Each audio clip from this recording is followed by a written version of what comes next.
mo, pagka alam mo na malapit ka ng pumanaw at iwan ang buhay na ito, kadalasan ang binibigyan mo ng pansin ay ang mga relationships. No? Naalala ko yung father ko, noong nalaman niya na meron siyang malubhang karamdaman, nalaman niya na he was already stage 4 sa kanyang cancer of the lungs.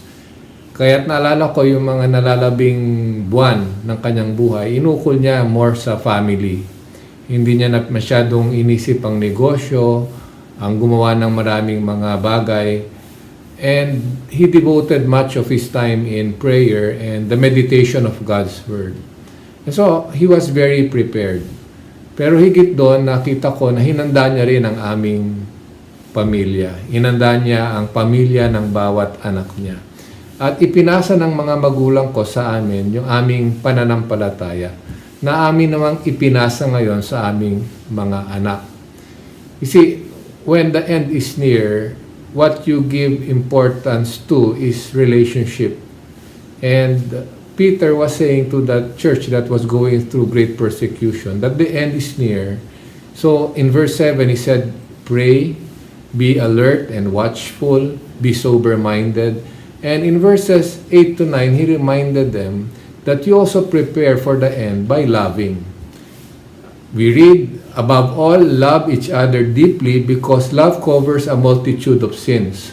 Offer hospitality to one another without grumbling. 1 Peter chapter 4, verses 8 to 9. Dalawang bagay lang ang nais kong bigyan ng diin dito. Ang sabi, una, love one another deeply. Ang sinabi sa English Standard Version, keep on loving. Alam nyo, kamukha ngayon, meron tayong pandemic, marami ang nagugutom, marami nawalan ng trabaho, marami nagkakasakit.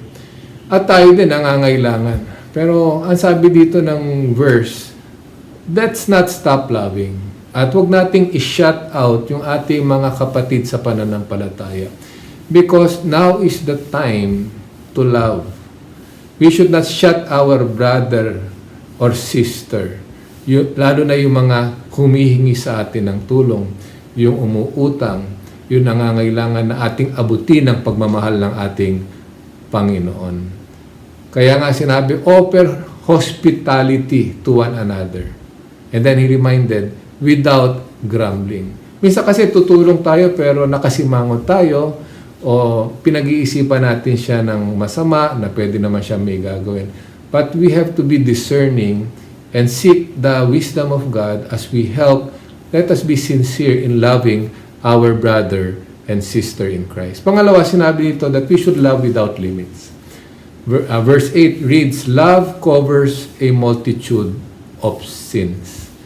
Alam nyo, yung mga tao na nagkakamali sa atin, hindi yan mawawala At yan magpapatuloy. At minsan, it will continue, magpapatuloy, pero hanggang kailan tayo magpapatawad?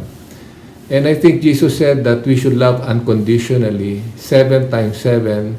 Sa madaling salita, it should be without end. In Proverbs, we read, hatred stirs up dissension, but love covers over all wrongs. Proverbs 10:12. You see, when there's hate, when there's anger, what it will produce is hate, division. It will produce trouble and fights. We will detach ourselves from our brothers. But when we love, gaano man kalaki ang pagkakamali, ay kaya nating patawarin. Because love builds.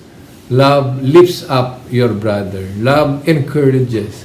And it is the love that we have for one another that people will see and makikita nila na yung glory ni God nasa ating kalagitnaan.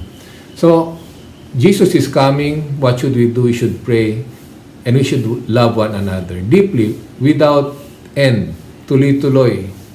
Keep loving one another and love without limits.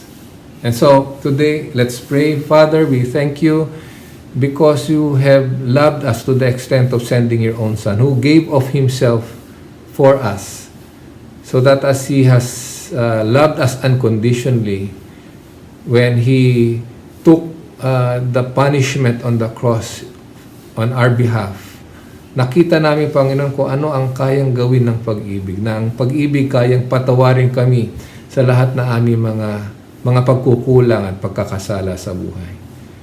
You build us up, you restore us, you complete us. Father, in the end, may we keep on loving one another. Teach us to be like Christ in our heart, in our mind, and in our actions. May we love without limits, may we love without conditions, and may we keep on loving deeply, sincerely, for the glory of God. This is our prayer in Jesus' name. Amen. Magandang gabi po sa inyong lahat.